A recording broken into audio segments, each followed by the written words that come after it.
Hello everyone, সবাই কেমন আছো? আশা করছি সবাই খুব ভালো আছো। আমিও মোটামুটি আছি।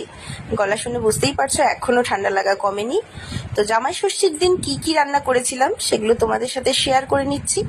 প্রথমে করেছিলাম রায়তা বানিয়ে নিয়েছিলাম, আর তারপরে পনির বাটার মশলা বানাবো বলে পনিরগুলো ভেজে নিচ্ছিলাম। সাথে একদিকে চাল বসিয়ে দিয়েছিলাম সেদ্ধ করার জন্য, কারণ আমি বানাবো জিরা রাইস।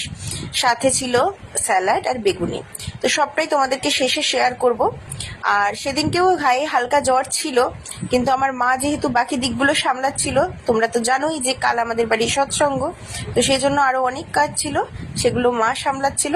তাই আমার যেহেতু শরীর খারাপ ছিল, তাই মাকে বলেছিলাম যে আমাকে নিচে গ্যাসটা নামিয়ে দাও, আমি নিচে বসে বসে রান্না করব। তো সেই মতোই নিচে বসে বসে রান্না করছিলাম আস্তে আস্তে, আর আমার ঠাম্মা বসে বসে আমার রান্না দেখছিল। তো এইটা হচ্ছে জিরা রাইস।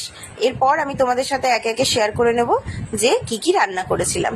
তো দেখেই নাও, প্রথমে এই যে জিরা রাইস, দেন হচ্ছে বেগুনি আর বাটার পনির মশলা, আর হচ্ছে রায়তা আর স্যালাড। তারপরে আমার জামাইবাবুর থেকে রিভিউ নিচ্ছিলাম বলে একটু হাসি দিয়ে দিল যে খুব ভালো হয়েছে বললো।